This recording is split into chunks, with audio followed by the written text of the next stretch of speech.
Hey guys, it's Kelly. Hey, I was stringing this bracelet and I thought, hey, I should do a quick tutorial for those who might be interested.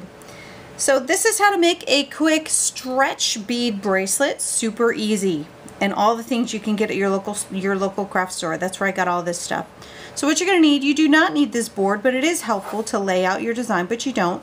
I definitely recommend one of these cool little mat things because it helps keep your beads in place and they're not rolling all over the place. So again, the things that you're going to need are get at least this mat if you don't already have it. Get your choice of beads. This is a bead bracelet for my friend Carrie. She chose her colors and we're going with that. You will also need some clear stretch cord.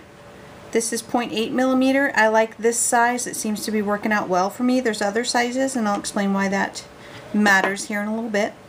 You'll just need some simple scissors and maybe some spacers, however you'd like to design your bracelet. As an example, here's one that I did for a little girl that I'll be giving to her. That's why it's so small. She's a little girl. And then there's other ones that I've made that I can't get to right now, but there's so many varieties. So just pick your beads and make something pretty. And then the other thing that you might want to get is a large eye beading needle. And the reason why I like this, here's the large eye, very easy to put your material through. But the reason why you'll need this is because these smaller beads, for example, have a small hole. Now it says that the hole should fit through, it should accommodate the 0.8 millimeter, but you can't bead it through with this flimsy cord, because there's no rigidity to it, so you can't push it through. And these are glass beads that are covered, and sometimes that cover will kind of block that hole. So you need this to pull it through, okay? So that's why you're gonna want this beading needle. So, and just to do it, you just kind of string them on. It's really easy, guys. It's the easiest thing to make. Super fast. Oops, that one is not, okay, that one's better. And these are just spacers that I got on a string at Michael's, I believe. And it's kind of hard to get it through that little bead. Okay, the other ones fit fine, but that's where this really comes in handy, because I couldn't get it through without it. There's smaller ones. This just happens to be a big one that I had on my station while I was working. So and then you just string them in and keep your pattern. You know, I like the bigger needle, and the reason why is because I can load a whole bunch, oops, I can load a whole bunch on my needle and then push it through. So hopefully this size of bracelet is going to work out, because I did it earlier and it was a little too loose for my liking. So we'll see. And you guys will think these look like there's some kind of mystery to them if you've never made them before, and they're really easy. You literally just tie a knot and that's it. So I'm going to pull this through, take some finagling, because those beads are really small. So there we go. You just bead that all the way through. I spared you guys the other stuff that I had already beaded. So I'm going to pull this through so I don't waste so much of my cord. Okay. And then I'm going to test it. Now be careful because you've just beaded this and it takes a little bit of time.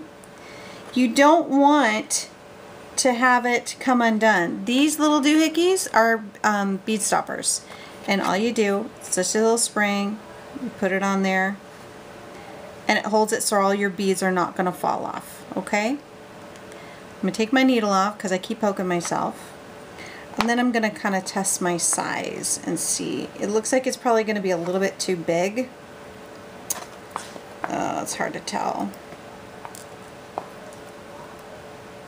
I'm going to pinch it together like that and put it on.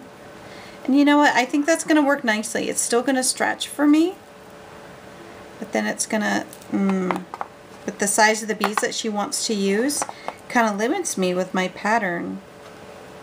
So you see how the pattern starts and it's going to continue and just look like one continuous line. If I alter that pattern, I'm going to be too small, which is the problem I had before. So you know, I'm going to tie it and we're going to make it work.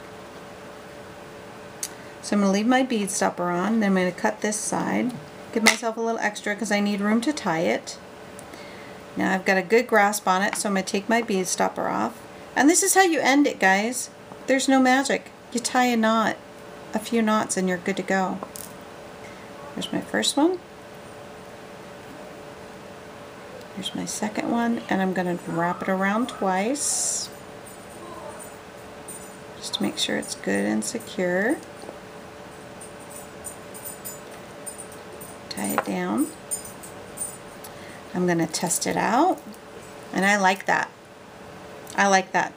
It's not too tight, because if it gets too tight, then you're stretching it out constantly and you're seeing that cord, and I don't like that. I think that looks unprofessional and just kind of, I don't know, just doesn't look very nice. So I'm going to tie my knot really good and tight, and one more time.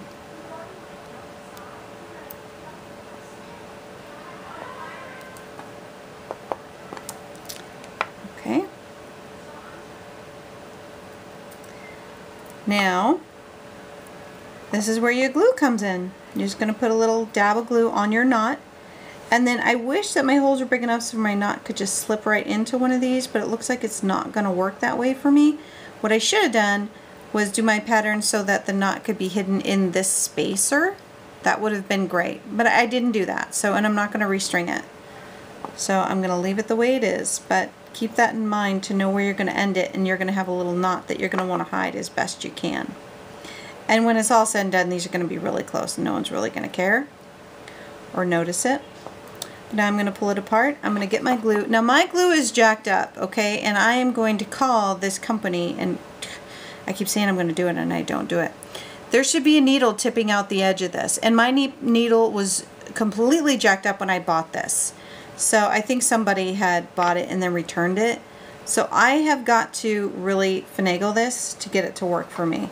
But the glue was like, I think like $4 or $5. So, and I needed it. When I bought it, there was no, I needed it for a project, so I couldn't take it back.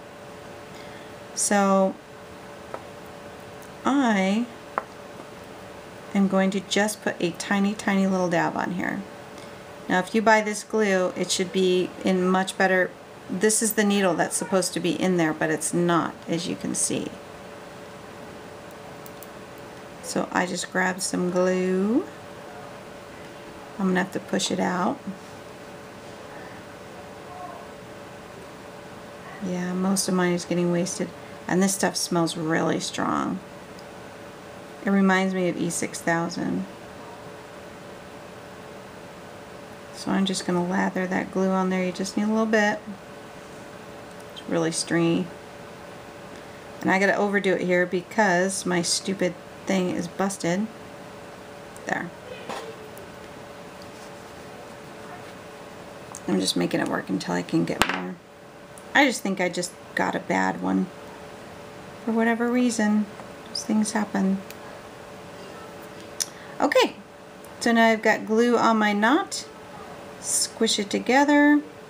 Try to get it in those. Try to hide it in one of the holes, but if it doesn't fit, it's okay. It's going to take some time for this glue to dry, so you want to snip as close to the knot as you can and get rid of your excess. Okay.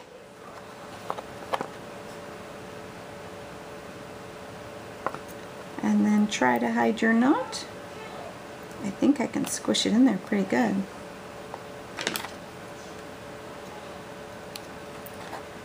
Clip off as much as you can. And there it is. And I think that's pretty. Very, very pretty. You don't want to wear it until this glue dries, but so as you guys can see, it looks nice. And it takes no time at all, and then you've got a personalized, handmade, beautiful bracelet to give to whoever you want or wear yourself. So I hope you guys like it. Let me know if you have any questions or comments. Thank you so much.